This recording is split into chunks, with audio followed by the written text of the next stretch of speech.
Bueno.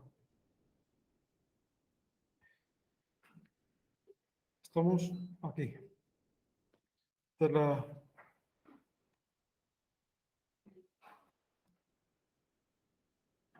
práctica correspondiente a análisis multivariante. Nos olvidamos de momento de los univariantes que hemos estado haciendo hasta ahora y vamos a ver un poquito algo que ya comenzamos a hacer ayer. Ayer ya introdujimos qué pasaba con cuando teníamos tres variables ahí en juego, ¿no? Hoy no vamos a tener tres, sino que vamos a tener muchas, n variables. Cuando un ecólogo se enfrenta a una hoja de datos como la que tienen aquí en el ejemplo, de esas famosas, uno realmente no se pregunta cuál es la relación entre parejas de variables, que eso se soluciona rápidamente con una regresión lineal, ¿no? Con una correlación.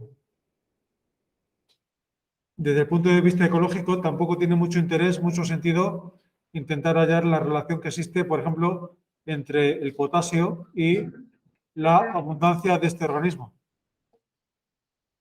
Entre otras cosas, ¿por qué? Porque ya sabemos a priori que esa relación va a ser de tipo unimodal. Va a describir la forma de una campana de Gauss.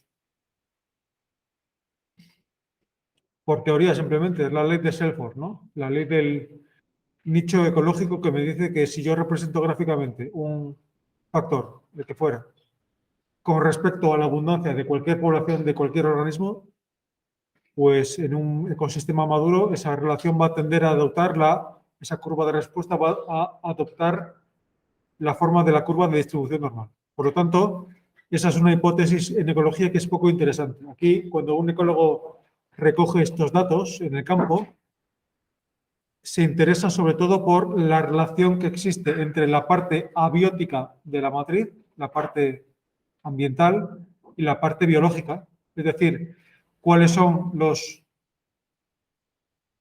factores ambientales que están determinando la ocurrencia, la aparición de estas plantas en esas dehesas, en esos ambientes. Para esto se pensó específicamente, se diseñaron los análisis multifactoriales o multivariantes, para analizar un montón de factores, de variables a la vez, por eso se llaman así, multivariantes. Los análisis multivariantes en concreto responden a dos tipos de preguntas. Primera, la clasificación original que yo tengo aquí, de esas de tipo desbrozado, de esas sin uso y de esas pastadas, ¿tiene sentido ecológico? Es decir, ¿esas tres grupos de muestras son realmente diferentes entre sí? Y si lo son a nivel de la composición química de sus suelos, o difieren también en la composición florística de las plantas que hay ahí habitando en esos ambientes. O las dos cosas. Pueden diferir por características edáficas y por características florísticas también. Esta es una pregunta a la cual respondemos mediante análisis multivariante. Y la otra gran pregunta que responde este tipo de técnicas es ¿cuál es el factor o cuáles son los factores que están determinando la estructura de esa comunidad? Es decir, el reparto de los individuos de esas 80 especies de plantas entre los tres tipos de dehesas que yo tengo ahí muestreados. ¿Cuál es el factor principal o los factores principales que están influyendo en la ocurrencia, en la distribución de esos organismos por las 9 muestras?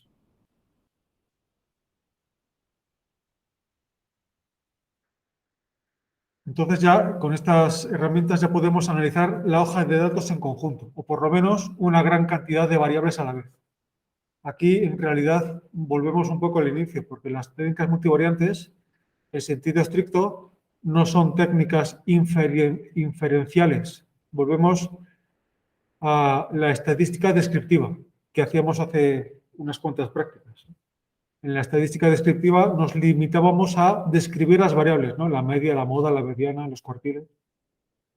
Después hicimos un par de prácticas de estadística inferencial, en las cuales hacíamos, si se acuerdan, contrastes de hipótesis. con valores de P, ¿no? Entonces, si era menos de tal, si no, entonces ya nos permitía contrastar hipótesis. Aquí, en las técnicas multivariantes, no hay P's, para que nos entendamos. No hay valores de P. Nos limitamos simplemente a describir de manera más compleja, si quieren, pero nos limitamos a describir la matriz de datos, la matriz multivariante de muchas variables de datos. Por lo tanto, ya no podemos contrastar hipótesis. Se puede, pero no, con las técnicas, con las herramientas que vamos a ver, no lo podemos hacer. Entonces, es un poco volver a la estadística descriptiva. El resultado de un multivariante va a ser un resultado gráfico, un gráfico que tenemos que interpretar. Y eso es un problema para nosotros, porque claro, en la estadística bivariante, la univariante que hemos visto hasta ahora, pues era muy sencillo, ¿no? Era simplemente aplicar un proceso, un protocolo de una serie de comprobaciones, entonces nos decantábamos por un test, lo aplicamos y en función de lo que nos dijera el valor de P, optábamos por una hipótesis u otra. Eso era relativamente sencillo. Aquí no. Aquí el resultado va a ser un gráfico que tenemos que interpretar desde el punto de vista ecológico.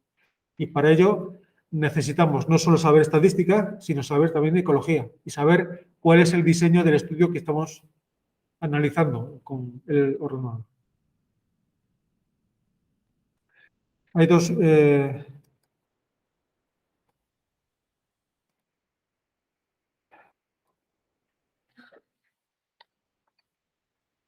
grandes grupos de técnicas multivariantes, que son las llamadas técnicas de ordenación, técnicas de clasificación.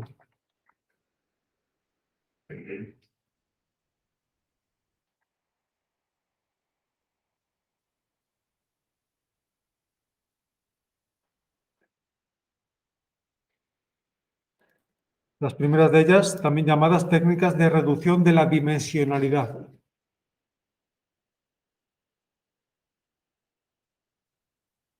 Técnicas de reducción del número de dimensiones del nicho ecológico de las especies que están presentes ahí en la matriz de datos.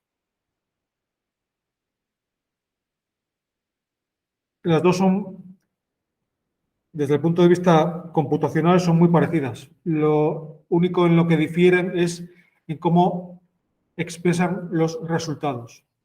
Las técnicas de ordenación generan diagramas de dimensionalidad reducida, de 2 dimensiones, como mucho 3 dimensiones, porque más allá ya no podemos ver, eso lo explicábamos en teoría, ¿verdad? El resultado de estas herramientas va a ser, por ejemplo, un diagrama bivariante con 2 ejes, en el cual los elementos de la matriz de datos quedan representados como en forma de puntos.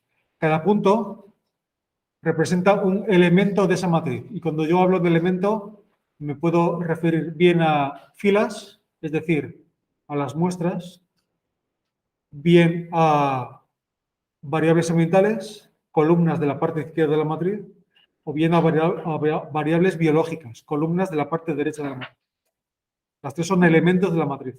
Entonces, cada uno de estos puntos representa la posición, una vez que ya he reducido el número de ejes, para poderlo visualizar en un gráfico, representa la posición de uno de esos elementos, o bien muestras, o bien especies, o bien variables ambientales. Ese es el resultado de una técnica de ordenación. Dentro de las análisis multivariantes, una técnica de ordenación me da un resultado gráfico de este tipo. Por el contrario, las técnicas de clasificación, la salida de ese análisis es un dendrograma. Un dendrograma que es un árbol clasificatorio, en la cual los elementos quedan clasificados en función de su mayor o menor similitud en los datos originales.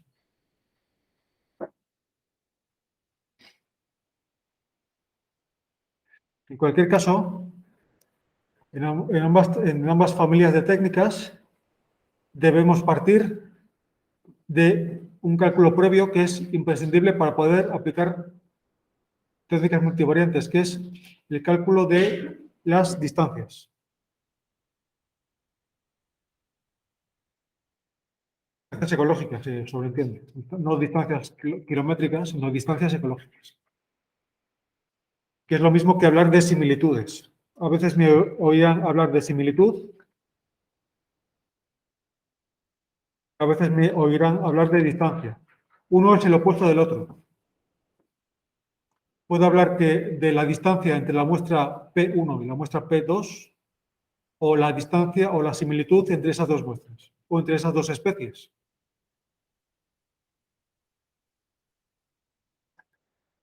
La distancia es el opuesto de la similitud.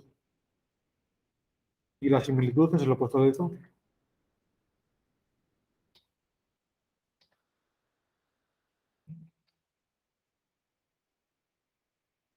La distancia entre yo y yo mismo es de 0, ¿verdad? ¿Por qué? Porque la similitud de yo conmigo mismo es de 100%.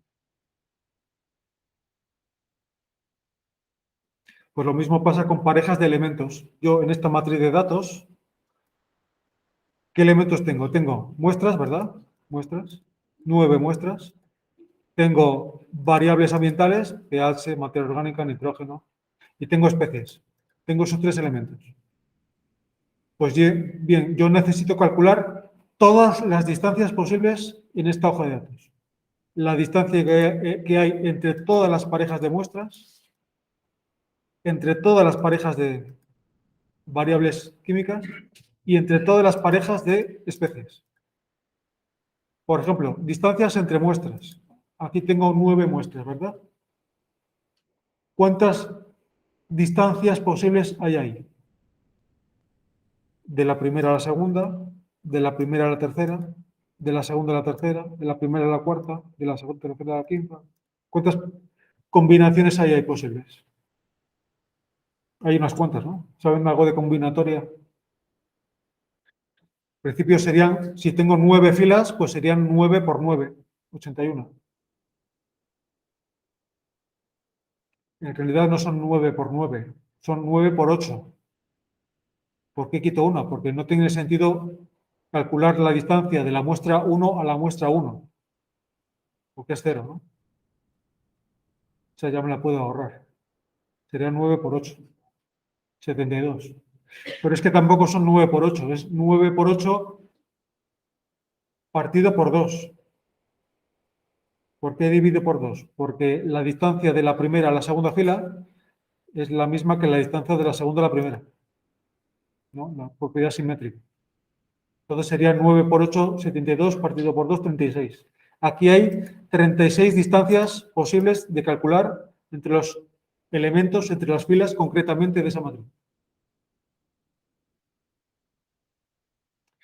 Y lo mismo puedo hablar de distancias entre columnas. Claro, calcular 36 distancias con una calculadora puede ser viable. En media hora lo tienes hecho. Pero calcular las distancias que hay entre estos 90 elementos, pues ya la cosa se complica un poco, porque 90 sería 90 por 89 partido por 2, ¿no? Pues calculen, 5.000 y pico distancias. Afortunadamente no las tenemos que hacer a mano, sino que nos las hace ese cálculo directamente PAST.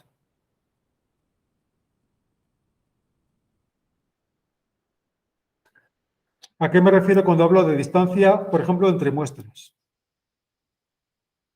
¿Qué es la distancia entre estas dos muestras? Atendiendo solamente, si quieren, a la composición florística, a las plantas, a las especies vegetales que aparecen en esas dos muestras. Pues bien, eso es de teoría también. Estoy repasando simplemente lo que decíamos el último día. Dos muestras serán tanto más similares o tanto menos distantes, como quieran decirlo, siguiendo 3 criterios. Primero, cuantas más especies compartan entre sí, entre ellas, entre esa pareja. Segundo, cuanto más parecidas sean las abundancias de esas especies que comparten. Y tercero, cuando carezcan de las mismas especies. Estas dos filas, estas dos muestras de aquí son similares desde el punto de vista ecológico o tienen una corta distancia entre ellas desde el punto de vista ecológico? Pues comparten algunas especies. Esta, por ejemplo, la comparten, ARMA. Esta está presente en las dos. Esta, sin embargo, no. Esta está presente en la primera, pero ausente en la segunda. Y esta está ausente en las dos. Por lo tanto, ponderando ambas cosas, pues veo si la similitud ecológica entre esas dos muestras es grande o no. Y ese mismo razonamiento me sirve para decir si dos especies, no dos muestras, sino dos especies, son similares desde el punto de vista ecológico o no. No me refiero a la similitud morfológica de las dos flores, no, sino que tengan un comportamiento ecológico similar, que tiendan a aparecer en las mismas muestras. Estas dos especies tienden a aparecer en las mismas muestras, pues yo así a simple vista diría que no, porque cuando una especie está presente, la otra está ausente. Y aquí, cuando está presente la otra, está ausente la primera. Por lo tanto, son especies que tienen preferencias ecológicas muy distintas. Y por lo tanto, en el diagrama multivariante tenderán a aparecer en posiciones muy alejadas una de otra, indicándome así que tienen una gran distancia ecológica, una pequeña similitud ecológica.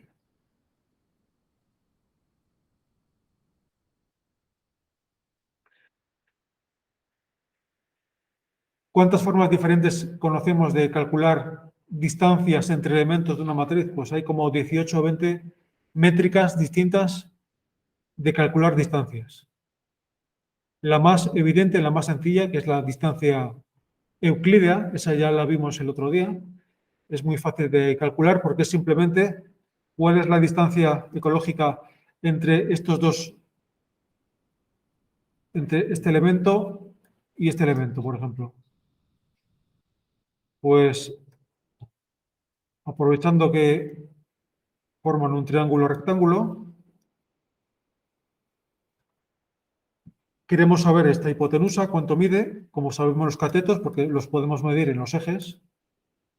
Pues nada, esa distancia es la famosa distancia euclídea, que es la forma más intuitiva y más sencilla de calcular distancias ecológicas entre elementos, entre especies o entre muestras.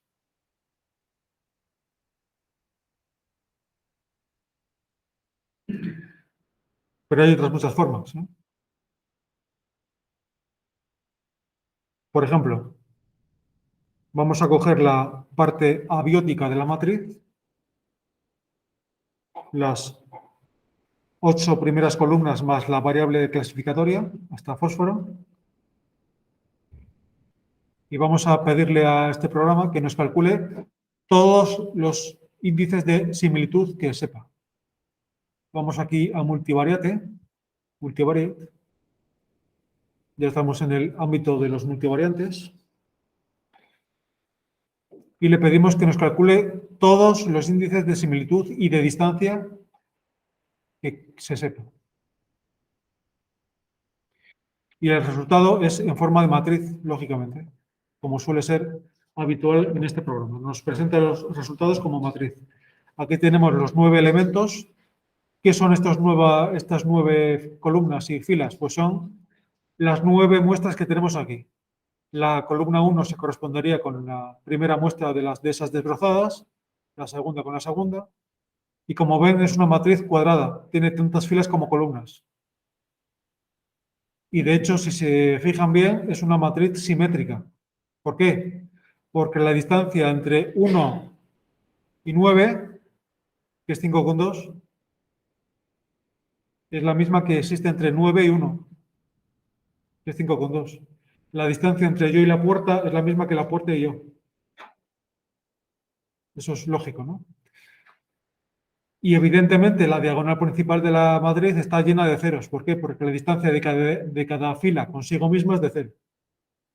O si lo prefieren decir así, la similitud de un elemento, de una fila consigo mismo es de 100, del 100%, de 1. Les decía que aquí podemos elegir la métrica de distancia que más nos interese. Hay como 18 o 20 formas diferentes de hacerlo.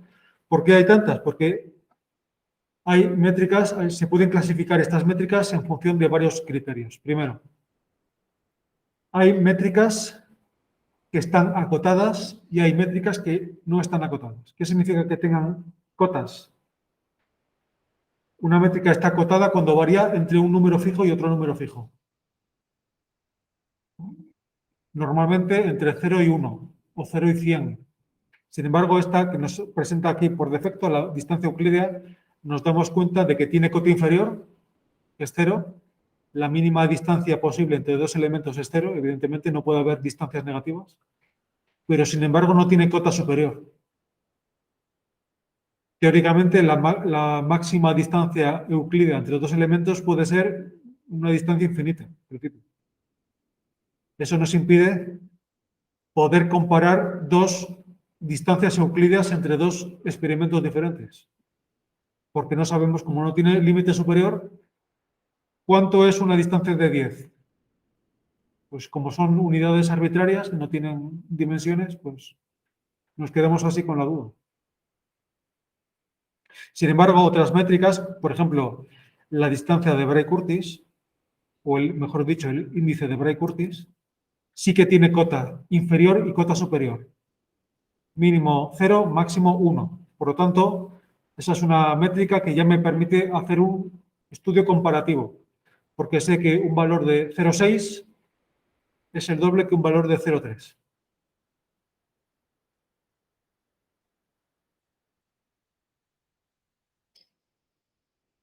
¿No?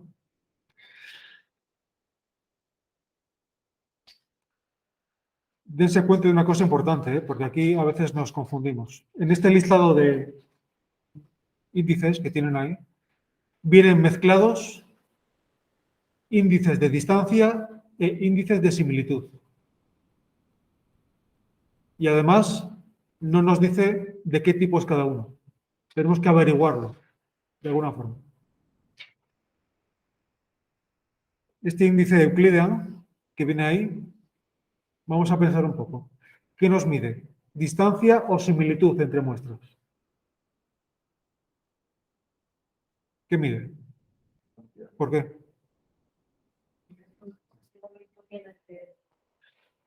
El truco es fijarse siempre en la diagonal principal. ¿Que hay ceros? Pues es un índice de distancias, lógicamente, porque la distancia entre un elemento y el mismo es de 0. Sin embargo, Bray-Curtis.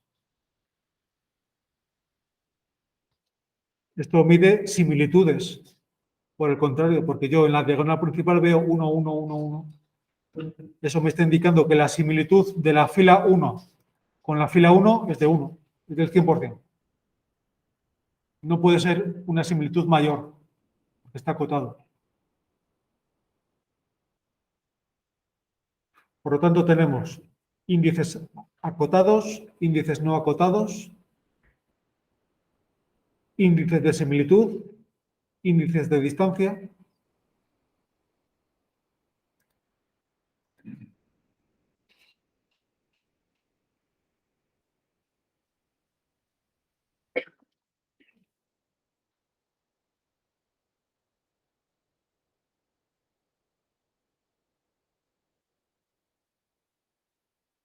Luego tenemos también índices simétricos y asimétricos.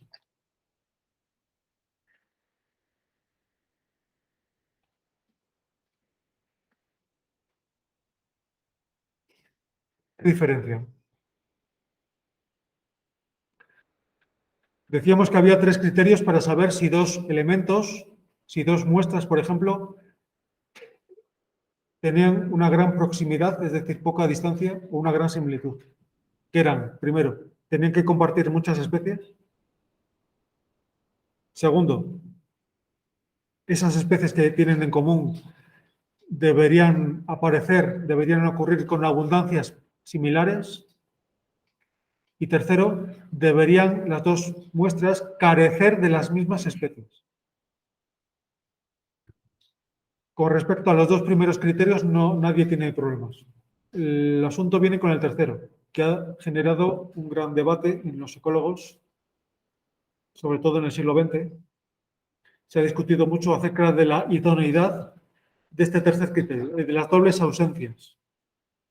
Y se ha llegado a la conclusión de que no tiene sentido, desde el punto de vista ecológico, suponer que dos muestras, por el hecho de carecer de las mismas especies, son más similares ecológicamente entre sí.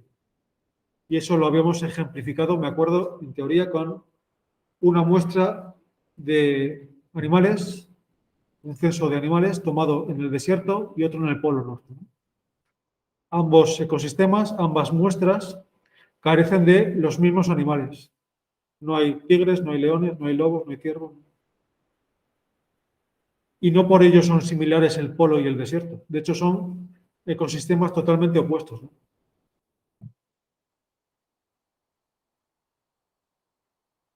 Los índices simétricos tienen en cuenta este problema. Perdón, los índices asimétricos tienen en cuenta este problema y por lo tanto descartan los dobles ceros.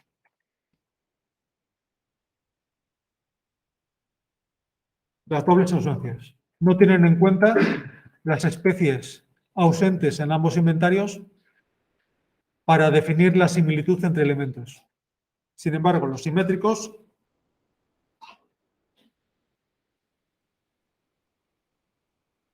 sí que lo tienen en cuenta.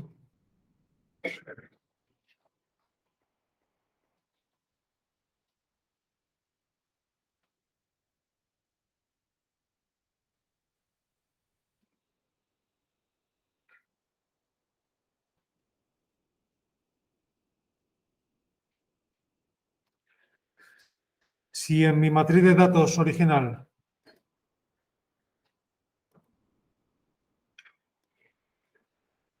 tengo muchos ceros, es posible que aparezcan a la vez ceros en los dos elementos que estoy comparando. Sin embargo, si mis datos originales, por ejemplo, si nos ceñimos a la parte abiótica de la matriz, en estas columnas ve alguien algún cero, no hay ningún cero, porque son datos de concentraciones químicas de elementos, en los cuales es raro que haya ceros. En esta parte, para analizar la similitud o la distancia entre estos elementos, puedo considerar índices simétricos, porque me da igual que que tengan en cuenta los dobles ceros, porque como no hay doble cero. Sin embargo, para analizar la parte abiótica o la parte biológica de la matriz, aquí veo un montón de ceros. Cero, cero, cero, cero, cero, cero. Está lleno de ceros. Es el valor más frecuente que hay. Este tipo de matrices que son muy ricas en ceros, muy frecuentes en biología, sobre todo si tenemos muchas especies, como es en este caso, se llaman matrices infladas de ceros. No es una broma, se llaman así. Matrices infladas de ceros. Para analizar la distancia o la similitud entre estas especies o entre estas muestras, si solo tengo datos florísticos, pues si es posible me decantaré por usar índices asimétricos, que no tienen en cuenta la ocurrencia de dobles ceros.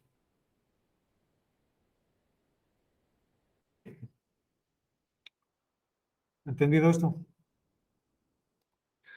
Y por último, puedo clasificar a esas 20 métricas en función de si son índices binarios, llamados cualitativos,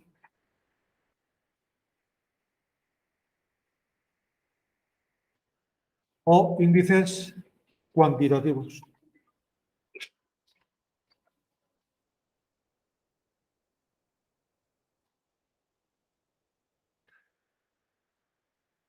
Los índices binarios se utilizan para matrices de datos en las cuales yo me he limitado a apuntar si cada especie está o no presente en cada muestra, independientemente de la abundancia que alcance esa especie en esa muestra. Es decir, para matrices de datos que tienen esta forma.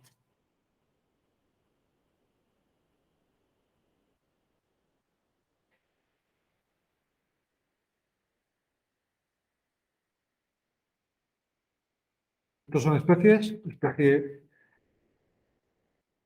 1, 2 y 3. Esto es muestra 1, 2 y 3. Si yo tengo datos de este tipo, a veces se consiguen, en vez de con 1, con 0, con más y con menos. Esto significa que la especie 1 está presente en la muestra A y está ausente en la B y en la C. A veces uno parte de estos datos. No tiene datos cuantitativos, sino meramente datos cualitativos. Entonces, en ese caso, optará por un índice que sea binario. Si por el contrario parte de datos que ya están cuantificados, que además de la presencia de la especie sabemos cuánta hay, bien en términos de cobertura, como es en este caso, bien en términos de abundancia poblacional de los diferentes organismos, pues entonces ya puedo optar por un método, por una métrica cuantitativa. Entonces, combinando estos criterios de clasificación, que sean acotados, no acotados, de similitud o distancia, simétrico, asimétrico y binario cuantitativo, pues tengo todas estas formas de calcular la distancia.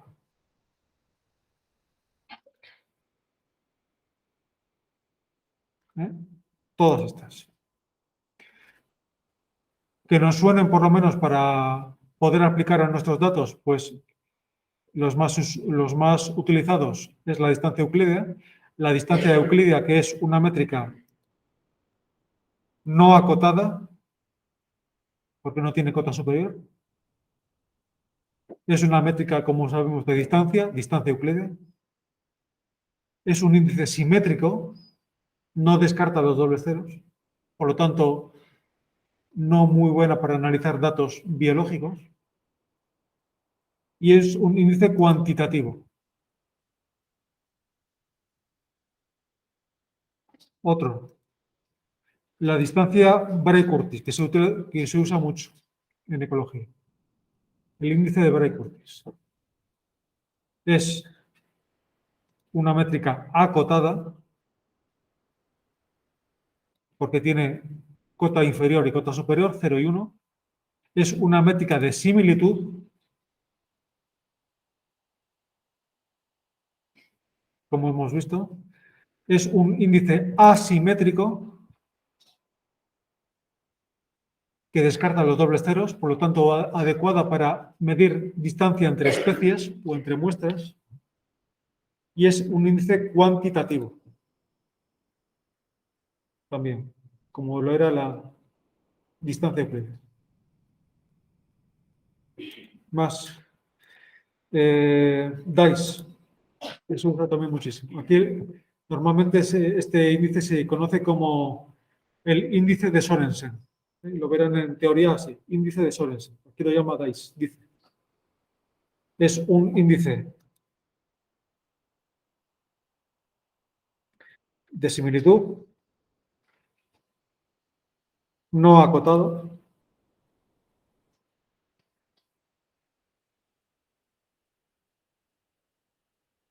asimétrico, porque no tiene en cuenta las dobles ausencias, y binario.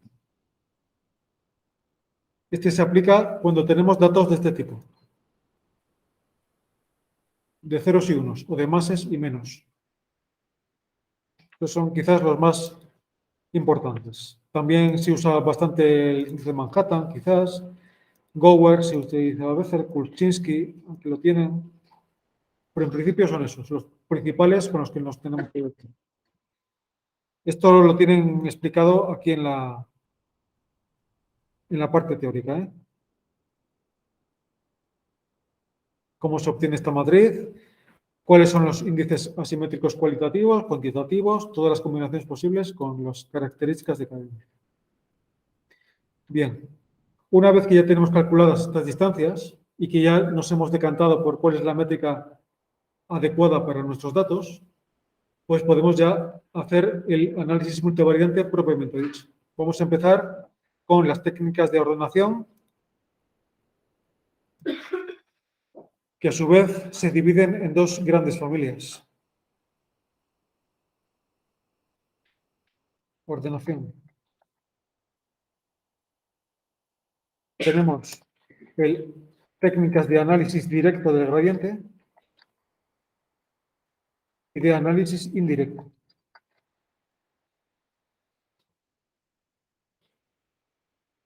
¿En qué se diferencian ambas? Pues básicamente en que en las técnicas de análisis indirecto yo solo tengo una de las dos semimatrices de datos a mi disposición.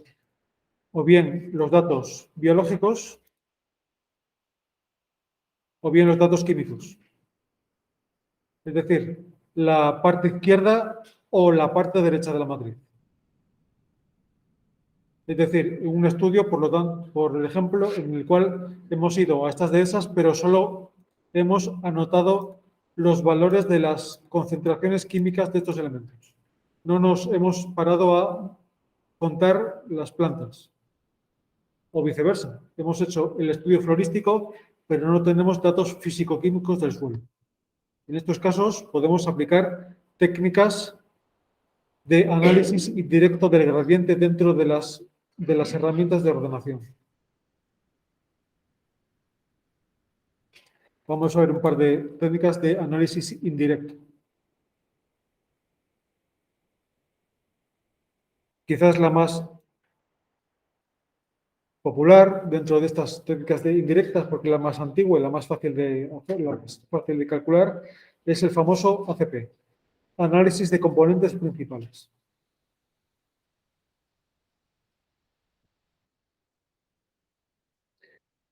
ACP, análisis de componentes principales o en inglés PCA.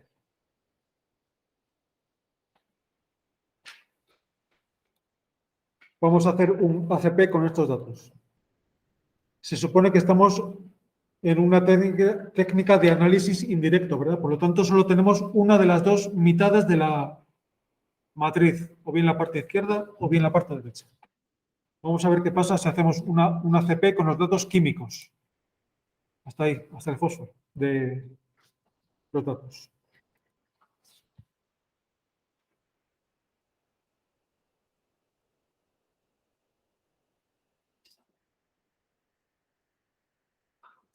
Me voy aquí a multivariate. Y ven aquí que tienen las dos grandes familias de técnicas multivariantes, ordenación y clasificación, clustering. Pues me voy a ordenación y hago un PCA.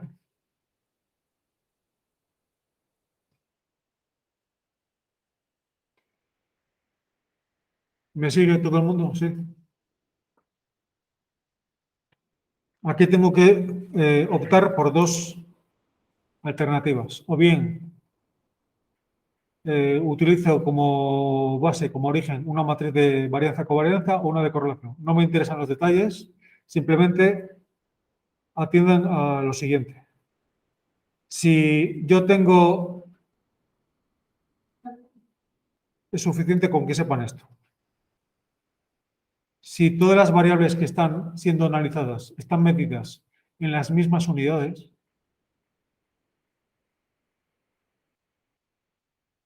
puedo optar por la opción de varianza-covarianza. Esta de aquí, la que viene por defecto. Sin embargo, si sé que mis datos originales están medidos en unidades heterogéneas, entonces tengo que optar por la opción correlation. Aquí estas variables químicas están todas ellas medidas en las mismas unidades. Por lo menos el pH no. Las otras puede que tampoco, pero con que haya una que no, ya no puedo asumir que sí. pH tiene unidades de pH. La materia orgánica viene medida en porcentaje. El potasio y el sodio pues vendrán seguramente en ppm, partes por millón. Por lo tanto, veo que no. Entonces, en ese caso, me voy a la opción correlation. Y recomputo los resultados.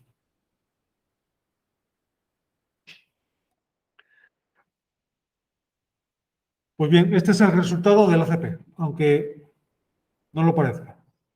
Esta tabla tan aburrida de números es el resultado. ¿Esto qué significa?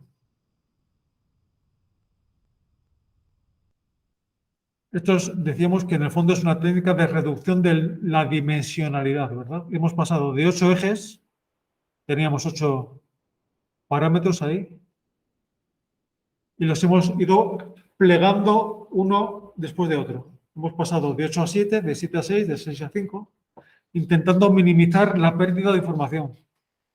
Y esto creo que lo poníamos como ejemplo, hacer una fotografía a una persona, ¿no? Queremos reducir a una persona de las 3 dimensiones que tiene, largo, ancho y profundo, a solo 2. Hacer una foto. Entonces, cuando se hace una foto, se conservan 2 de esas 3 dimensiones. Se conserva el alto, se conserva el ancho, pero se pierde el profundo. Hay una pérdida ahí de información. La persona sigue siendo reconocible, pero con una inevitable pérdida de información. Pues al pasar de 8 a 2, que son los que puedo ver, a veces es necesario representar un tercer eje, pero normalmente no. Si pasamos de 8 a 2 ejes, de 8 a 2 dimensiones, perdemos todos estos datos, toda esta información. El porcentaje de varianza que conserva los ejes representados es del 43 más el 26%, es decir, 4 y 2, 6, el 70%. Dicho de otra forma, al pasar de 8 a 2 dimensiones, pierdo el 14 más 9 más 3 más 2 más 0 más el 30%. Si lo suman, es más o menos el 30%. ¿Es una pérdida de información asumible? Pues yo diría que sí. Porque había muchas dimensiones iniciales, pero nos damos cuenta de que pasando de 8 a 2, solo pierdo el 30% de los datos. Cosa que está no del todo mal. Aquí me preguntarán, ¿vale? ¿Cuál es el límite, el umbral que puedo yo aceptar de pérdida de información? Pues aquí ya no les puedo dar un criterio. Depende del estudio, de cada caso en concreto, pero mi criterio personal es que si pierdo más de la mitad, aquí he perdido el 30%, si perdiera más del 50%, yo a ese resultado le pondría muchos asteriscos, muchos entre comillas, porque puede que no fuera del todo realista o válido. Esta información siempre tengo que consignarla cuando estoy redactando mis resultados, ¿eh? Hay mucha tendencia a olvidarse de esto. Porque esto realmente me dice si el análisis que yo he hecho, por muy bonito que me salga, es representativo de los datos originales o no. Si aquí veo que el primer eje retiene un 5%, el segundo eje un 3% y aquí un 1 y 0, pues ese análisis no vale para nada. Porque he perdido más del 95% de los datos originales. A veces ocurre. Aquí no es el caso porque retenemos el 70%, entonces, bien. El resultado de los... me voy aquí a Scatterplot. Decíamos que el resultado de las técnicas de ordenación va a ser siempre un diagrama de 2 dimensiones o como mucho de 3. En principio de 2. Estos 2 ejes, que los llama componentes principales, por eso se llama así, son los que retienen la mayor cantidad de información posible de los datos originales. Vamos a intentar visualizar mejor lo que nos sale. Estos son los 3 puntos. En rojo yo tengo las pastadas, en verde las cruces verdes son las sin uso y las azules son las desbrozadas. Para visualizar mejor la posición de esos puntos, pues voy a unirlos con un polígono convexo, eso ya lo saben hacer desde ayer, ¿verdad? ¿Qué más puedo hacer? Puedo poner las etiquetas de los niveles de la variable independiente para poder saber cuál es cuál sin necesidad de ir a la leyenda del gráfico.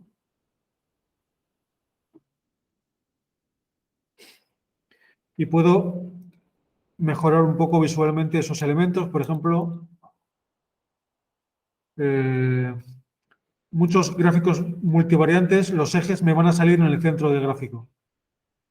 Pero no es necesario que los tenga ahí. Los puedo mover a una esquina para que no molesten, quitar los ejes centrados y usar un tamaño de fuente un poquito mayor. En fin, cosas estéticas que no son estéticas solo, sino que me permiten ver mejor los resultados y veo este gráfico.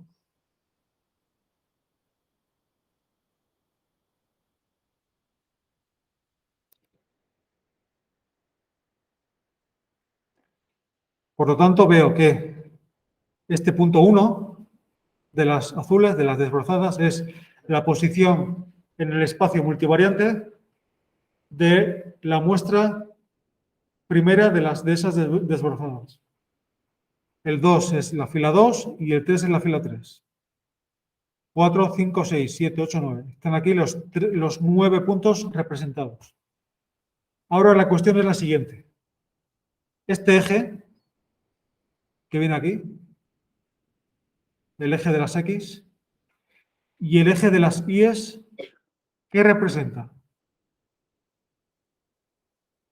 Normalmente, cuando hemos hecho gráficos, partimos de la situación inversa, ¿no? Sabemos el significado de los ejes, conductividad contra pH, y tenemos que interpretar el contenido. Aquí funcionamos un poco al revés. Nos dan el contenido y tenemos que interpretar los ejes. ¿Qué significan los ejes? Cada eje no es un único parámetro. Ojalá fuera así de sencillo. Si no, sería esto es magnesio y esto es calcio. Ya está. Pero no funciona así. Cada uno de los componentes, cada uno de los ejes es el resultante de varios vectores, de varios parámetros, de varias variables que actúan ahí simultáneamente. La cuestión es descubrir cuáles son esos dos grandes gradientes ambientales que están determinando que el gráfico tenga este aspecto y no otro.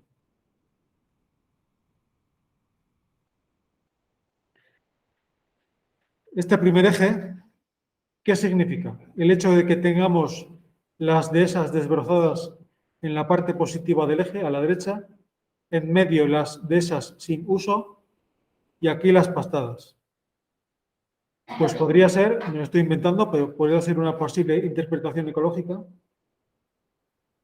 que este eje de las X represente un gradiente sucesional, una sucesión ecológica.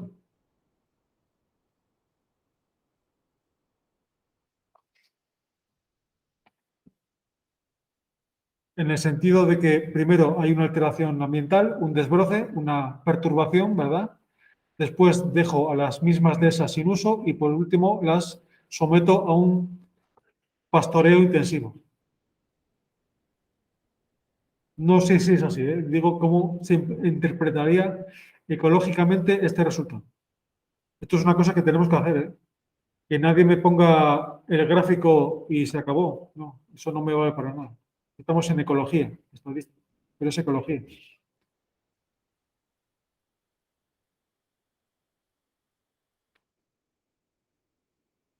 Pregunta. Estos son la posición de estas 9 filas en el espacio multivariante. Por lo tanto, estas son las distancias que separan a cada uno de estos elementos, ¿no? La distancia de 1 a 2 es de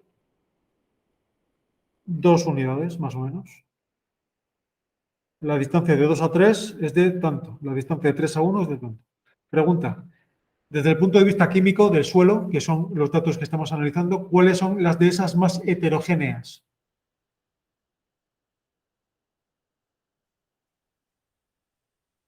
¿Qué les parece?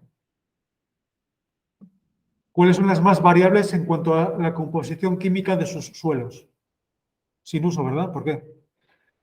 Porque una está aquí, otra está aquí y otra está aquí. No pueden estar más separadas entre sí. Eso significa que tienen una química del suelo muy diferente en las tres muestras una de otra. Y viceversa, ¿cuáles son las de esas más homogéneas? Pues seguramente sean las pastadas, ¿verdad? Porque el triángulo es más pequeño aquí. Interpretación ecológica de ese resultado. Someter a una dehesa al pastoreo homogeneiza su suelo, la química de su suelo. Paso de una dehesa en barbecho sin uso que tiene una química muy diferente en las tres muestras, a un estado de desbroce, que es una alteración moderada, que homogeniza un poco la química, y a un estado de pastado que uniformiza aún más la química del suelo. Si tuviera las tres muestras rojas con exactamente los mismos valores químicos, pH 5, fósforo 7, las tres muestras igual, las tres muestras aparecerían en el mismo punto. Los tres puntos uno encima del otro. Cosa que no es probable que ocurra, ¿no? Pero si así fuera, aparecerían los tres puntos exactamente en la misma posición. Como están muy cercanos unos de otros, pues deduzco que la química, la composición química de esos tres suelos es muy parecida entre sí. Para ayudarnos en la interpretación ecológica del resultado gráfico, podemos hacer un biplot. Lo tienen ahí a la derecha, un biplot. Un biplot es una forma de representar simultáneamente dos elementos de la matriz de datos. Aquí tenemos simultáneamente representados la posición de las muestras, de las 9 muestras, y la posición de las 8 variables ambientales, que aparecen representadas en forma de vectores en verde.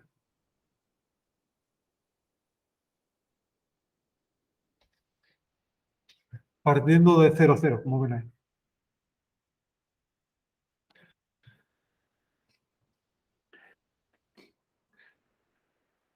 Los vectores ambientales, las variables ambientales, forman ángulos más o menos amplios o estrechos entre sí, ¿no? Pues bien, el ángulo que forman me indica su grado de correlación. Cuanto más pequeño sea este ángulo, tanto más positivamente correlacionadas están esas dos variables.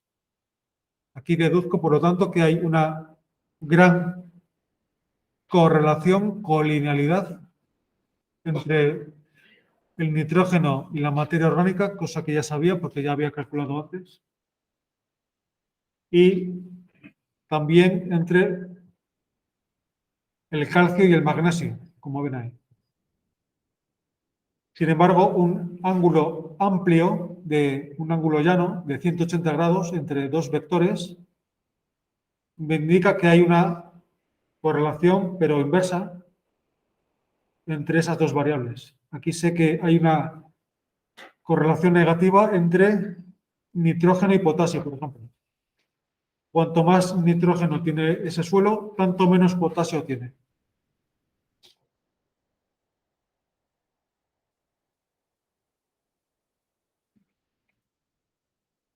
Los vectores ambientales señalan o apuntan hacia grupos de muestras que están especialmente influidos por ellas. Por lo tanto, aquí ya descubro que las dehesas desbrozadas, por alguna razón, están especialmente influidas ¿por qué? Por todos los nutrientes.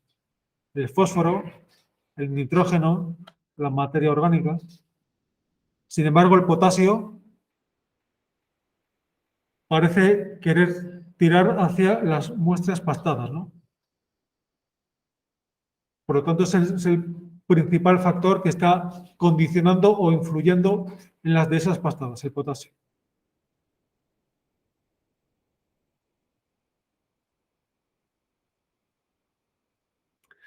Siempre que tengo un multivariante, por lo tanto, tengo que interpretar de esa forma el significado de su contenido y además dar un sentido ecológico a estos dos componentes. Puede ser, como decía antes, un gradiente sucesional y en vertical un gradiente de altitud o de humedad o de luminosidad o lo que fuera.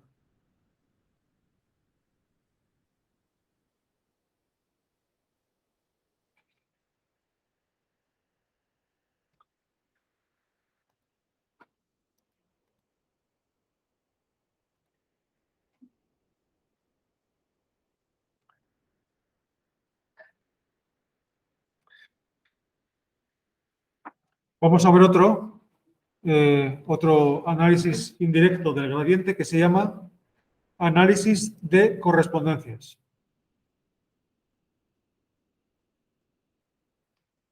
se parece bastante al ACP, pero tiene tres grandes diferencias que tenemos que saber. Primera, el ACP, el que hemos hecho ahora,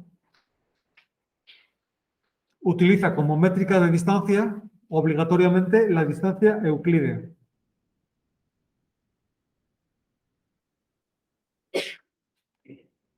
Distancia euclídea que decíamos que era un índice simétrico,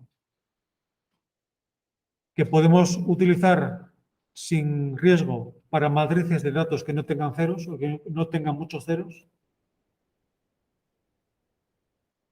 pero no es quizás tan adecuado para matrices infladas de ceros. Aquí no hay riesgo porque los datos en los que lo hemos usado no tienen ceros. ¿Podríamos hacer un ACP con la parte biótica de la matriz? Sí, podríamos. De hecho, podemos hacerlo.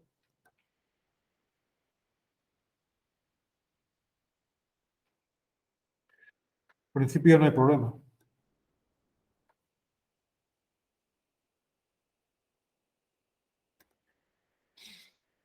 Aquí, en vez de varianza-covarianza, en vez de correlación, me voy a varianza-covarianza. ¿Por qué? Porque todas las variables están medidas en las mismas unidades. Todas son coberturas, ¿verdad?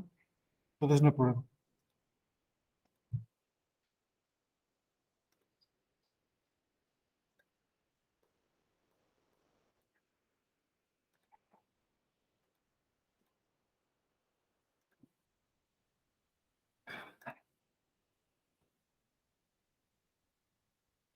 Si yo hago un ACP con la parte biótica de la matriz, con la parte derecha, pues en principio no hay nada de especial. Sí que veo que las de esas se me separan mejor, en este caso, están más separadas en el espacio que antes. Eso me indicaría en principio que las de esas se separan mejor, se clasifican mejor por su composición florística que por su composición edáfica, por su composición química. Pero ven aquí un mogollón de etiquetas en azul que no puedo desmarañar, ¿no? ¿Por qué? Porque estoy trabajando a la vez con 80 especies. Y aquí viene el gran problema que les quería yo mostrar al principio.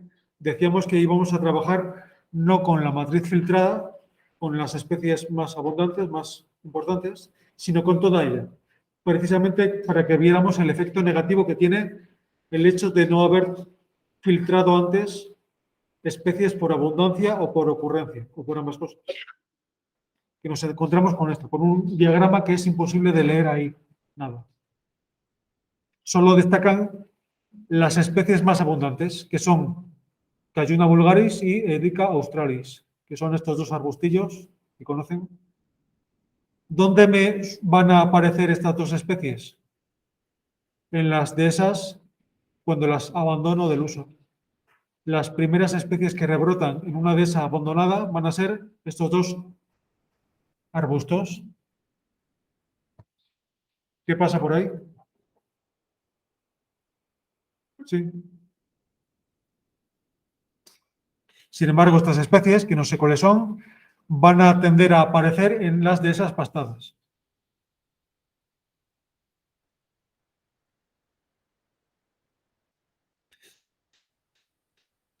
Sin embargo, a pesar de que me ha salido así bastante bonito el ACP, no me puedo fiar mucho de estos resultados. ¿Por qué? Porque estoy utilizando obligatoriamente una métrica no adecuada para este uso, que es la distancia euclídea.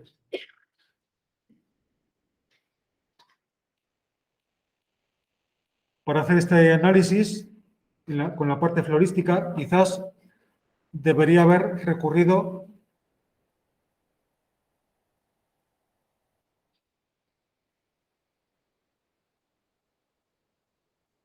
al análisis de correspondencias que tienen ahí. ¿Por qué? Porque utiliza como métrica de distancia un índice que no hemos visto, que se llama chi cuadrado, que este sí que es un índice asimétrico, que descarta los dobles ceros. Por lo tanto, diferencias que hay entre el análisis de correspondencias y el análisis de componentes principales. La principal diferencia es esta, que uno utiliza un índice simétrico y el otro no. Otra diferencia es que para hacer un análisis de correspondencias necesito obligatoriamente que todas las variables sean homogéneas, que estén medidas en las mismas unidades. No puedo hacer como en el otro, que podía optar por una o por otra. Aquí ya necesito obligatoriamente que todo venga dado en las mismas unidades. ¿Podría hacer yo, por ejemplo, un análisis de correspondencias con la química del suelo? Pues no, porque son variables heterogéneas, medidas en unidades diferentes.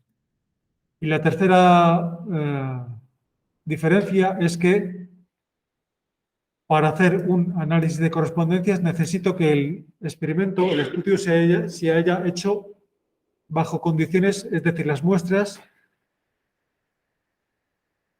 engloben gradientes ambientales muy amplios, que tengan muestras en suelos alcalinos y en suelos ácidos, a baja temperatura y alta temperatura, de montaña y en valle, en condiciones muy amplias. Este es un análisis, por ejemplo, adecuado para hacer si tengo estudios con una escala espacial muy amplia. Estudios, por ejemplo, a nivel nacional, continental.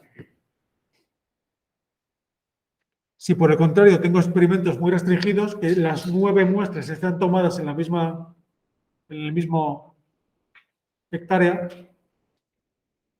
en la cual las condiciones ambientales son muy homogéneas, muy poco diversas, pues ahí ya el análisis de correspondencias no funciona tan bien. ¿Vale? Por lo tanto, cuanto más amplio sea el ámbito del estudio, tanto mejor funciona el análisis de correspondencias. Vamos a hacerlo ya necesariamente solo con la parte derecha, con la parte biológica.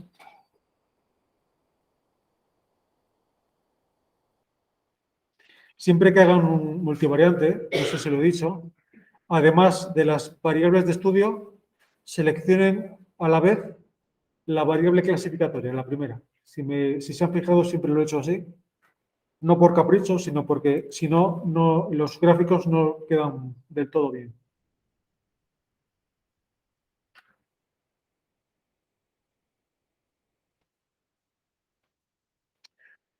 Dentro de Ordination me voy a hacer un análisis de correspondencias.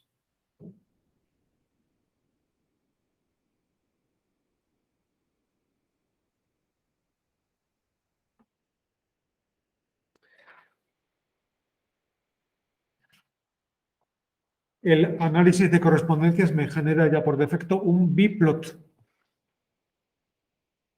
Veo simultáneamente en el gráfico la posición de las muestras. Aquí tienen las azules, las rojas y las verdes.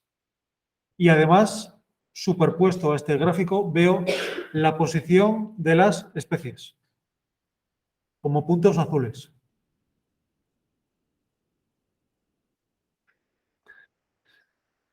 Vamos a mejorar un poquito esto para que se vea mejor. Vamos a ponerle los polígonos convexos. Vamos a quitar...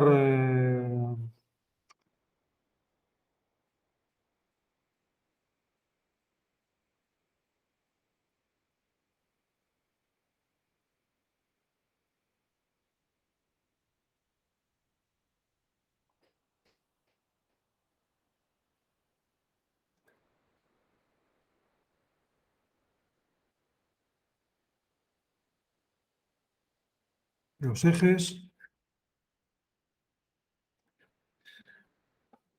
Hay tantos elementos que es difícil aclararse aquí porque tenemos muchas especies, pero bueno, más o menos ya ven por dónde van los tiros, ¿no? Tenemos los 3 polígonos. Este es el de esas sin uso, desbrozadas y pastadas, como antes. Y, evidentemente, las especies que nos salen dentro de los polígonos o cerca de los puntos verdes serán especies que tenderán a aparecer en las dehesas sin uso.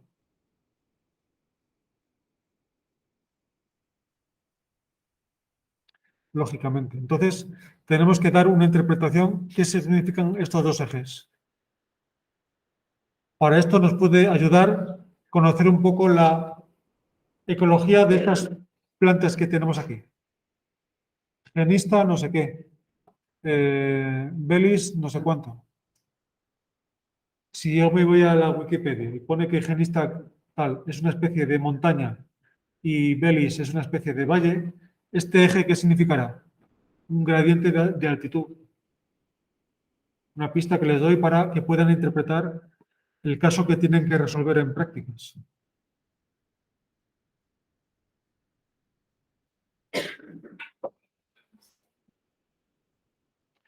Aquí vemos lo mismo, ¿no? Que desde el punto de vista florístico, las muestras más heterogéneas son las pastadas, sobre todo por la presencia de esta octava muestra ahí que nos sale un poco de outlier. ¿Eh?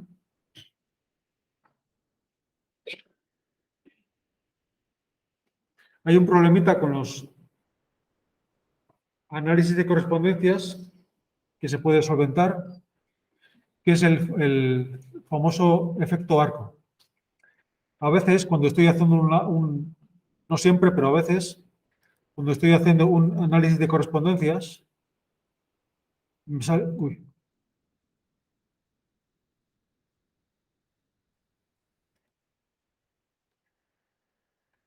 me sale una cosa así.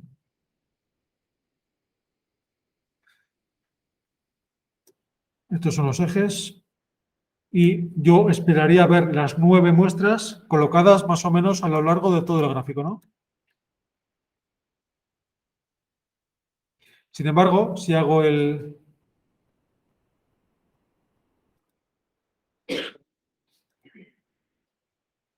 análisis y a veces obtengo esto, que las muestras me quedan no a lo largo del gráfico, sino todas ellas agrupadas formando una especie de círculo o un arco por lo menos.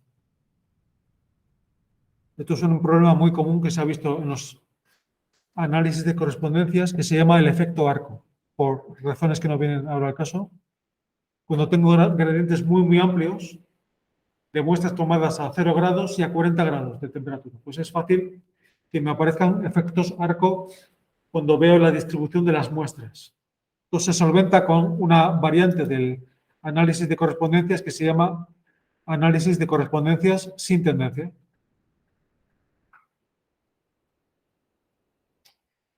Que es una variante del anterior que corrige ese efecto arco. Es decir, si yo diagnostico, si yo veo que en mi AC me ha salido un arco, puedo deshacer ese arco aplicando esta alternativa.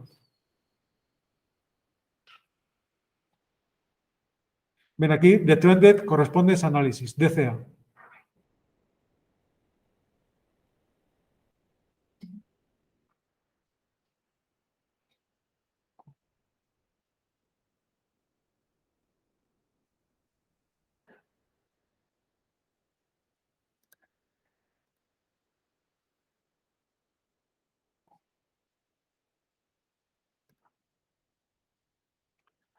Esto es el resultado de un análisis de correspondencias normal y corriente. He quitado las especies para ver solo las muestras. Aquí hay efecto arco, pues no da la sensación. Todas las están bastante bien separadas, no forman ningún círculo. Si le aplico un detrending, pues veo que la posición de las muestras no cambia mucho. Entonces estoy bastante seguro de que en mi análisis de correspondencias no había efecto arco. Pero bueno, si lo hay, que sepan que hay esa opción para solventar el asunto. Vamos a ver también un par de técnicas de análisis directo del gradiente. Estamos aquí. Hemos visto 2 de indirecto, vamos a ver otras 2 de directo, análisis directo.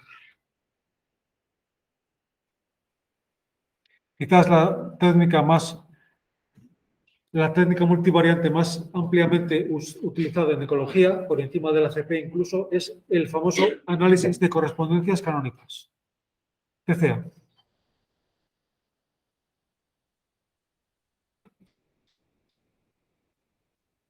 que es como una especie de generalización del que hemos visto ahora, del análisis de correspondencias, para casos en los cuales tengamos ambas mitades de la matriz, tanto la parte abiótica como la biótica, las variables ambientales y las variables de vegetación.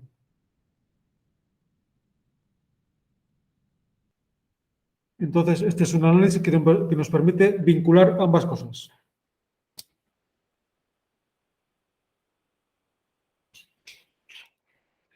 Es decir, por primera vez podemos analizar toda la matriz. Toda ella. Cosa que no habíamos podido hacer hasta ahora. O bien hacíamos una u otra, pero no las dos a la vez.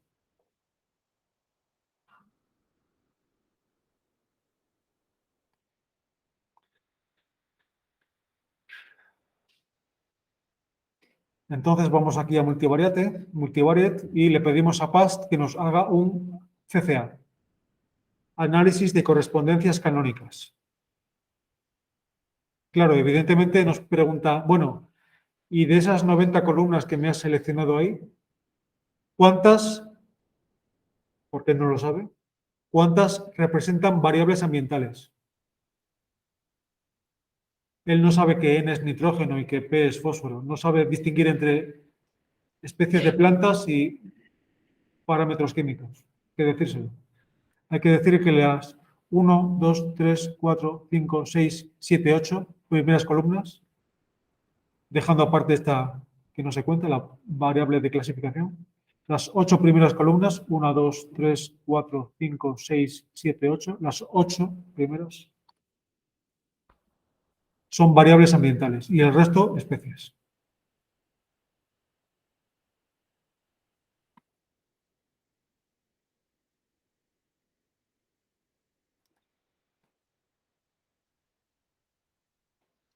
Lo primero que apunto siempre antes de irme al gráfico es la varianza capturada por los ejes. Ahí lo tienen en Eigenvalues. Aquí veo que los dos primeros ejes retienen el 40 más 20, 60% de los datos, de la varianza original de los datos, lo cual es admisible, teniendo en cuenta que tenemos una hoja muy ancha y muy corta. Y en el scatterplot, pues, vemos que no se diferencia mucho de un análisis de correspondencias, ¿verdad? Aquí tenemos las especies en azul y los puntos, los 9 puntos de las 9 muestras de dehesas.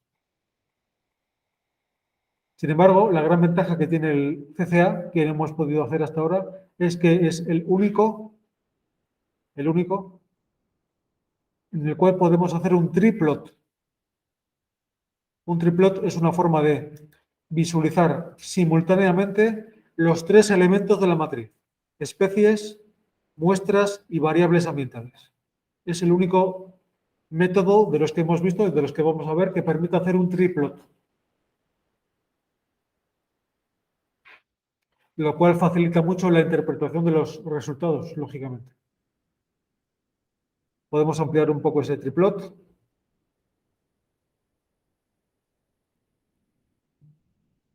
Para ver bien los vectores ambientales y vamos a mejorar también visualmente esto. Por ejemplo,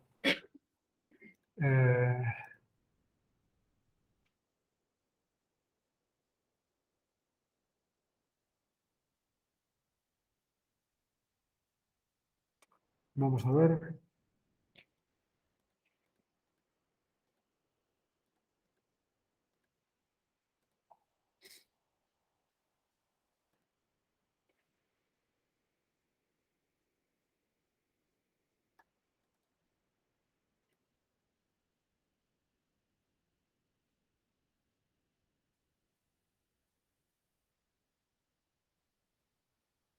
Pues aquí tienen el resultado de este análisis. Vemos también otra vez las 3 grupos de muestras bastante bien separados. Las especies que aparecen alrededor de esas muestras pues serán afines a aparecer en ese tipo de ambientes, en ese tipo de dehesas. El ángulo que forman los vectores me indica su grado de correlación y además la longitud del vector me indica su importancia. ¿Cuáles son los factores más importantes a la hora de explicar la distribución de esas 80 especies de plantas en los 3 tipos de dehesas? Pues los más largos, el fósforo, el nitrógeno, la materia orgánica, el calcio. Sin embargo, otros como el potasio o el pH tienen relativamente menor importancia. Esa era una de los objetivos que perseguían los análisis multivariantes, ¿no? Saber qué factor o qué factores son los determinantes en la distribución de las especies entre las muestras. Pues aquí lo sabemos. Fósforo, nitrógeno, materia orgánica.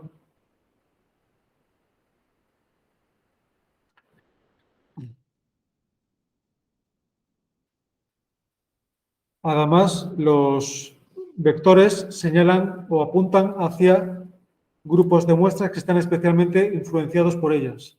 Aquí vemos que esta especie, GAMO, DFL, ARMO, están todas ellas en la parte superior izquierda del gráfico, que es justo donde están los vectores de fósforo, de nitrógeno, de materia orgánica, es decir, estas especies de aquí, RAU, que es Erica australis, por alguna razón tienen algo que ver con los nutrientes, o bien que son eutrófilas, que les gustan suelos enriquecidos en nutrientes, o bien justo por lo contrario, porque son eutrófobas, que les gustan un poco los nutrientes. Y otro truco que les quiero explicar es que los ejes, los vectores que veo en verde,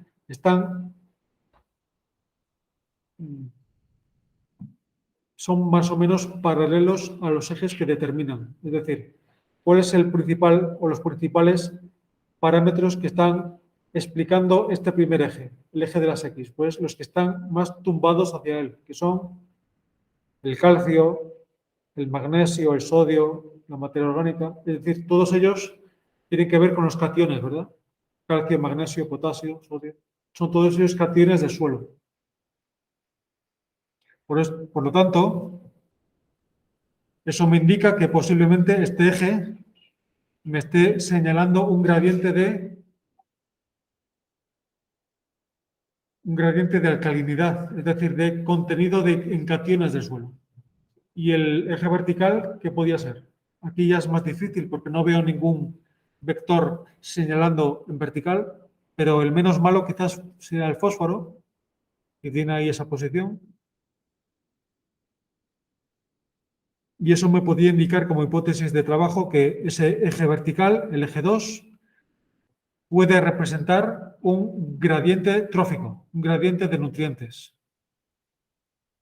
Entonces, eso explicaría que estas especies aparezcan donde aparecen, en función de si son más o menos eutrófilas, sus preferencias en cuanto a los nutrientes del suelo, o su acidez o basicidad, acidófilas, basófilas, en función de su preferencia de pH o de cationes en general.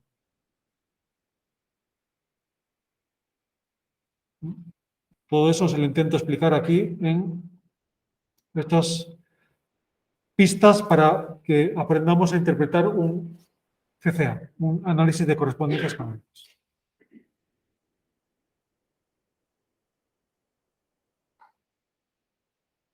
Vamos a ver por último, dentro de los análisis de ordenación, uno que se está poniendo muy de moda, porque es una técnica muy generalista, que no necesita ningún requisito en cuanto a la naturaleza de sus variables. Esta la podemos aplicar para gradientes amplios, estrechos, le da un poco igual, que es el llamado escalamiento multidimensional no paramétrico.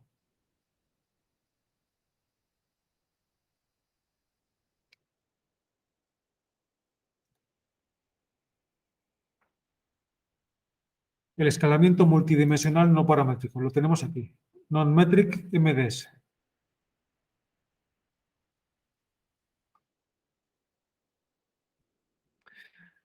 Al igual que en el CCA, le tenemos que decir cuántas de las variables que coloco al principio. Por eso es importante, cuando estoy esté formateando una hoja de datos, tener la precaución de colocar las variables ambientales a la izquierda, porque si las pongo a la derecha, malamente voy a poder hacer un análisis directo. Las 8 primeras columnas, además de la variable de clasificación, son variables ambientales, físico-químicas.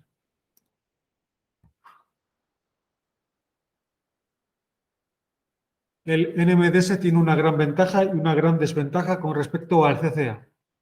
La gran ventaja es que es el único de las técnicas que hemos visto que permite elegir la métrica de distancia, cosa que no podíamos hacer con otras técnicas. El ACP estaba limitado a la distancia euclídea, el CA y el CCA a la distancia chi cuadrado, pero aquí puedo elegir la que me dé la gana. Bueno, la que me dé la gana no, la que más se adapte a mis datos.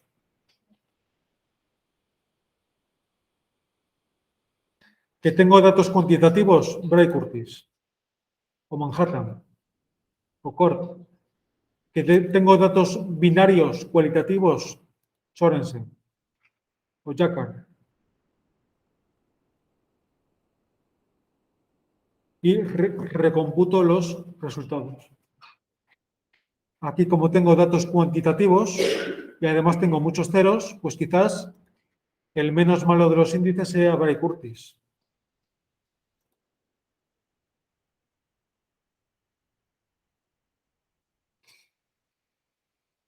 Esa es la gran ventaja que tengo con el NMDS. La gran desventaja es que no puedo hacer triplots. Aquí yo no puedo ver las especies. Puedo ver las muestras y las variables ambientales, pero no puedo ver la posición de las especies. En esta versión de PAST, si se descargan la última, la 4.18, sí puede, sí, pero con esta no.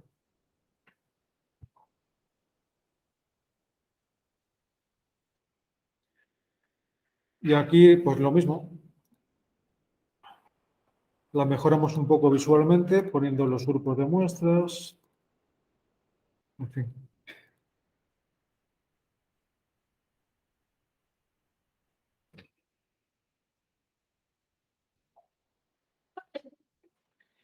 Y la interpretación, pues lo mismo. ¿Qué significan los ejes? ¿Hacia dónde señalan los vectores ambientales? ¿Cuáles son las muestras más heterogéneas, más homogéneas? ¿Por qué están ahí y no en otra posición? Todo el mundo cuando hace este NMDS con Bray Curtis, le sale esto. El verde arriba, el azul aquí y el rojo aquí. Si han usado estos colores. Es posible que no, ¿eh? De hecho, si yo mismo repito este análisis 3 o 4 veces con los mismos parámetros, puede que el gráfico resultante sea diferente. A veces se nos da la vuelta el gráfico. Lo que antes estaba a la derecha aparece el que así es como la imagen especular. O a veces se voltea. Lo que estaba abajo pasa a estar arriba. No es que esté mal. Es por una historia de cómo se calcula el NMDS internamente en PAS que recurre en uno de los pasos al cómputo de un número aleatorio y como es aleatorio, pues a veces pasan estas cosas. Pero no es que esté mal, ¿eh? La interpretación de los resultados es la misma, tanto vista así como vista en imagen especular, porque los gradientes son los mismos, los ejes son iguales.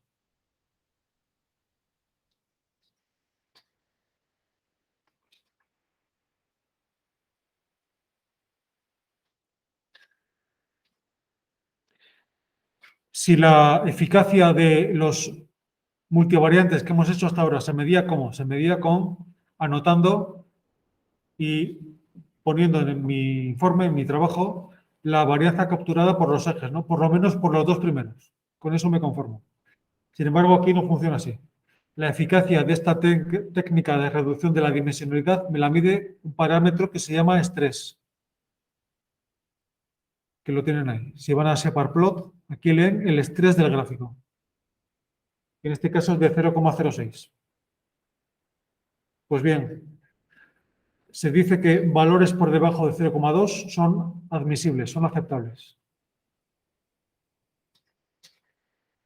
Como criterio general. Es decir, que si me sale un estrés de 0,8, por muy bonito que me haya salido el NMDS, no vale para mucho.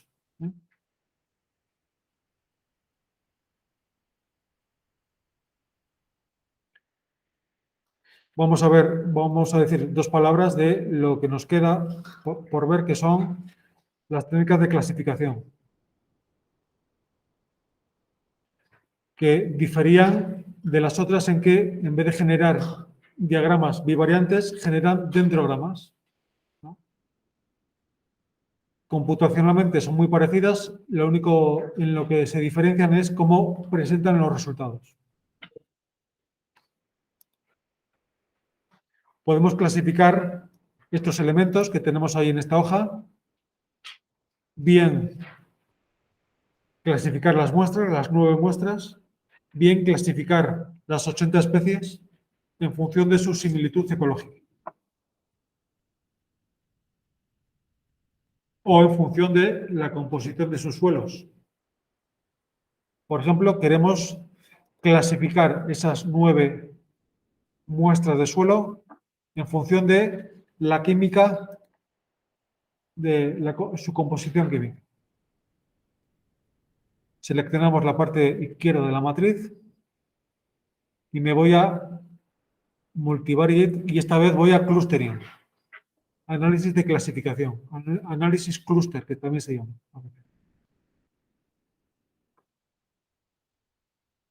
Y dentro de classical, pues veo ahí un dendrograma en el cual estos 9 elementos, en este caso estas 9 filas, estas 9 muestras me aparecen clasificadas y agrupadas en función de su distancia ecológica.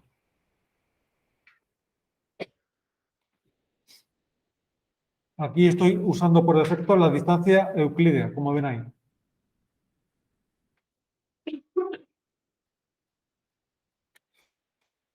Cosa que como tengo datos físico-químicos en los cuales no hay cero, pues no hay problema en principio.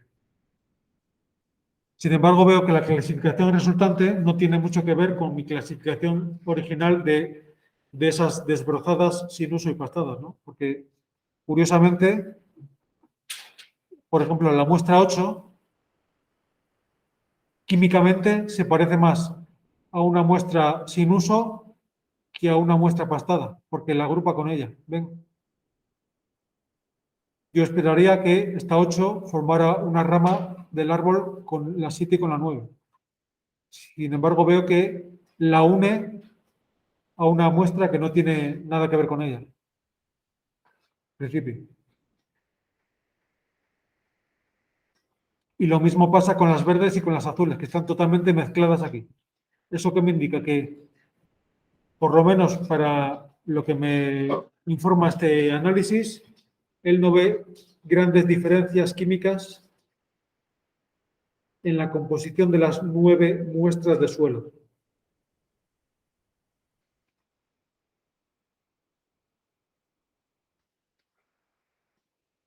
¿Qué pasaría si hago un clúster, pero no con la parte química, sino con la parte biológica?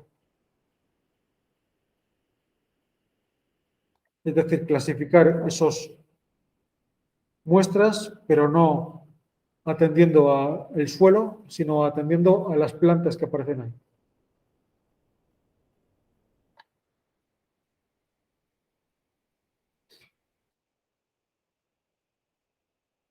Pues ya veo una cosa más coherente, por lo menos, ¿no? Porque las verdes aparecen agrupadas, las azules agrupadas y las rojas agrupadas. ¿Alguien ve algo raro en este gráfico?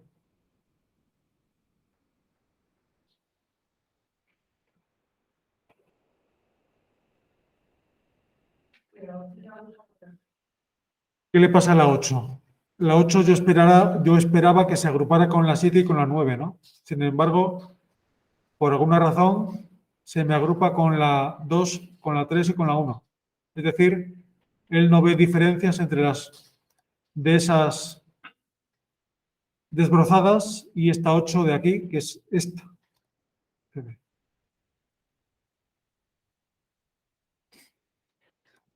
¿A qué puede ser debido este error, entre comillas? A ver, igual no es un error, ¿eh? Igual es que la muestra es así.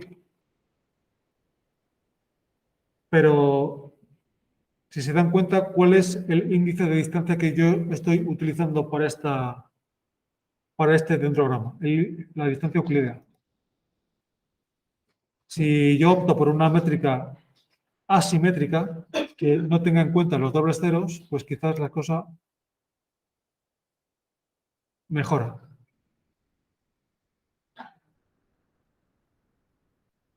Y ahora sí que efectivamente los 3 clústeres de muestras ya son coherentes. Es decir, las 3 azules juntas a este nivel, las 3 verdes juntas y las 3 rojas juntas. Y si vamos al detalle, pues vemos que las dehesas más parecidas entre sí son las dehesas sin uso y desbrozadas, las verdes y las azules, porque se me unen las 6 a este nivel, con una similitud del 25%. Esto es la similitud, ¿verdad? Y todas ellas, las 9, comparten una similitud del 18%.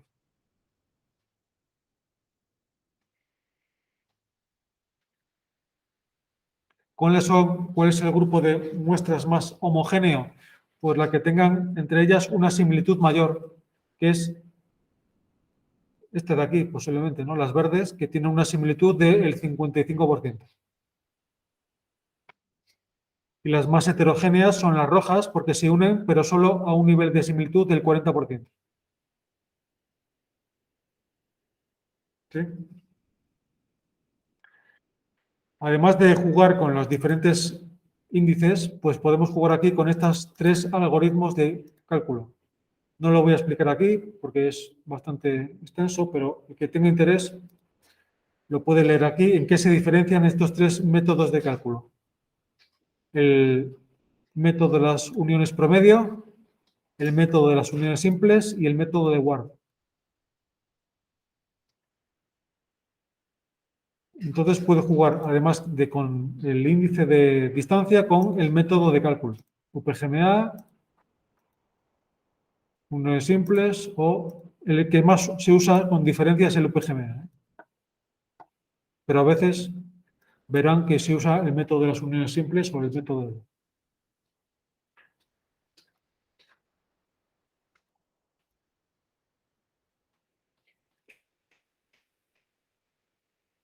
La eficacia de este método no se mide como habíamos hecho hasta ahora, con la varianza capturada por los ejes, porque aquí no hay ejes, y con el estrés, sino con otro parámetro que se llama coeficiente de correlación cofenética. Lo tienen aquí. Coeficiente de correlación cofenética. Es un parámetro que va de 0 a 1. Cuanto más alto, mejor. Cuanto más alto, tanto más seguro estoy de que el dendrograma resultante está representando fielmente los datos originales. Tampoco les voy a dar un límite inferior. Y si es 0,6, si es 0,5, quédense con la idea de que cuanto más alto, mejor. Esto es 0,8 casi, por lo tanto, bien.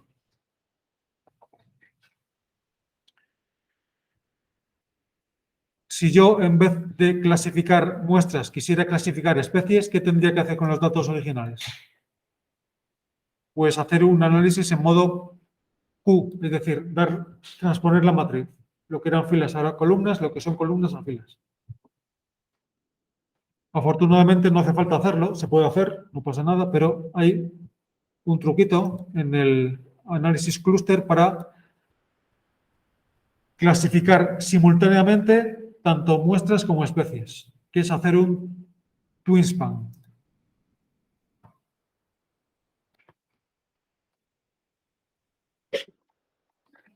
Twinspan. Two-way indicator species analysis. Análisis de especies indicadoras de 2 vías. que simplemente consiste en activar la opción two-way aquí, two-way.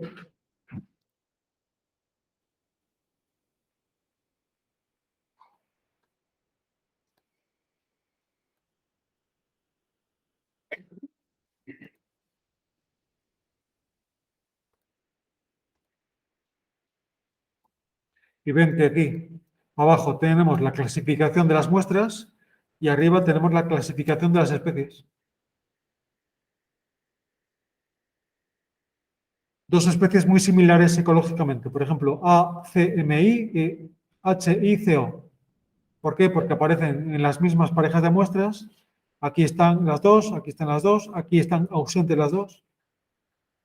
Aquí está, y por eso están tan próximas una de otra entre sí. Y además cuando ocurren, lo hacen con abundancias similares. Aquí es de 4, aquí es de 3,9. Aquí es de 0, aquí es de 0,2, aquí es de 0,6, con abundancias parecidas, con coberturas parecidas. Por eso son tan próximas en el dendrograma. Y viceversa, dos especies que estén muy distantes, pues significará que no comparten muchas características ecológicas. Son especies de ambientes totalmente distintos. ¿De acuerdo? Y vamos a ver por último otra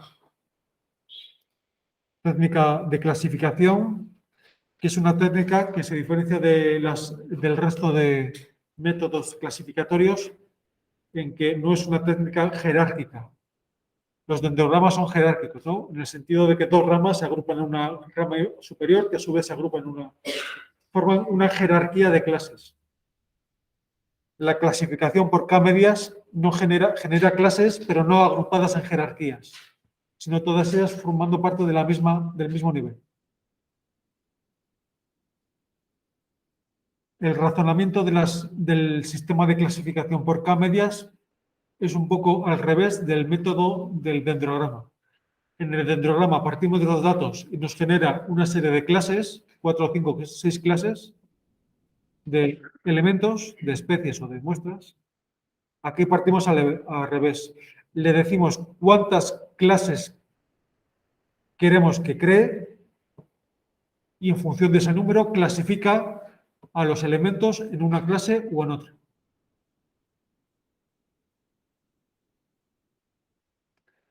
Un caso práctico en el cual se puede aplicar este método.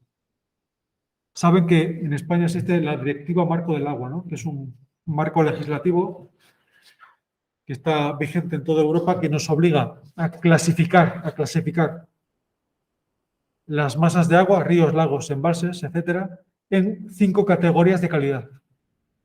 ¿Por qué 5? Porque así lo ha decidido la Unión Europea para que sean resultados comparables entre todos los países. 5 clases de calidad. Calidad del agua muy mala, mala, moderada, buena, muy buena. Pues es un caso perfecto para poder utilizar la técnica de las K-medias, de la clasificación de las K-medias. Porque sé que tengo que obtener al final de todo el proceso 5 clases. Entonces voy al campo, hago el muestreo y con los datos de campo que he recogido, muestras por especies, pues hago una clasificación por K-medias para que me clasifique esas 1000 muestras que he tomado en 5 categorías.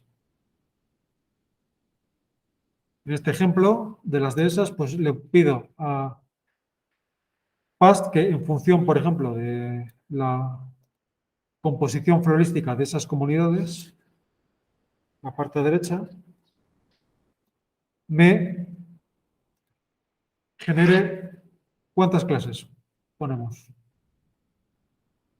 Vamos a decir 3. Cada uno que haga las que quiera. Yo voy a poner 3. ¿Cuántos clústeres quieres que te cree? 3.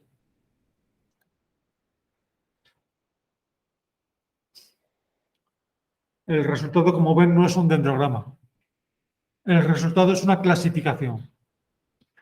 Dice, muy bien, pues si yo quieres que te clasifique esas 9 muestras en 3 grupos, en 3 clústeres, yo diría que el ítem 1, la fila 1, la muestra 1, pertenece a la clase 1. El ítem 2, la fila 2, pertenece también a la misma clase, a clase 1, al igual que la 3. La fila 4, que es de otra de esa diferente, pertenecería a la clase 2. Y ojo, la fila 5, la segunda muestra de las verdes, tiene una composición florística tan diferente de las otras que necesita una clase para ella sola. La clase 3.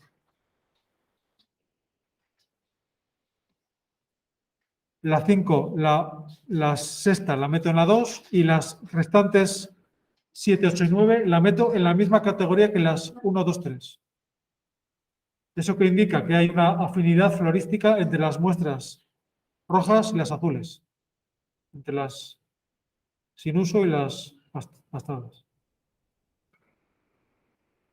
Cuando yo hago 3 clases, no significa que tenga que repartir un tercio y un tercio, no. Puede haber una clase con un solo elemento, como nos sale aquí, de hecho. A todo el mundo le ha salido la misma clasificación que a mí. 1, 1, 1, 2, 3, 2, 1, 1, 1. Puede que no, ¿eh? Puede que no y además seguramente no. Si lo hacen igual, habrá gente que les haga una cosa y otras que otra. ¿Por qué? Porque eso es otro de los problemas que tenemos de haber partido con una matriz de datos que no está ni mucho menos optimizada, porque tenemos muchas más columnas que filas. Por lo tanto, moraleja de todo el análisis multivariante, siempre que sea posible, partir de matrices de datos lo más cuadradas que se pueda. Es decir, filtrar especies, quitar especies poco importantes, por criterio de abundancia o por criterio de frecuencia de ocurrencia. Lo ideal sería tener por lo menos tantas filas como columnas. Y si es posible, muchas más filas que columnas.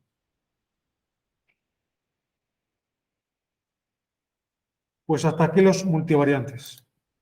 El lunes 18, después de vacaciones, vemos la última práctica y este bloque de la asignatura queda finiquitado. Con lo que sabemos hasta ahora, con esta práctica ya podemos hacer 3 de los 4 ejercicios de prácticas. Se trata de que los trabajos se hagan de forma individual. No sé si me explico. Es decir, igual tenemos la tentación de que lo haga uno y control C, control V, control C, control V. Lo copiamos el mismo gráfico los 20. Pues no. Porque yo me voy a dar cuenta de eso. Entonces, por eso tenemos tiempo ahora. Si no entienden cómo se hace una cosa, me preguntan otra vez. Y si hace falta repetir una práctica, se repite. Pero no me copien ni peguen entre ustedes porque entonces no hemos aprendido nada. ¿Saben lo que es Turnitin, verdad? El sistema antiplagio de Moodle. Pues Turnitin se da cuenta de cuando un gráfico, una captura de pantalla, una tabla ha sido copiada entre estudiantes. Ahí lo dejo, ¿vale? Nos vemos después de vacaciones. ¿Alguna pregunta hasta aquí? No.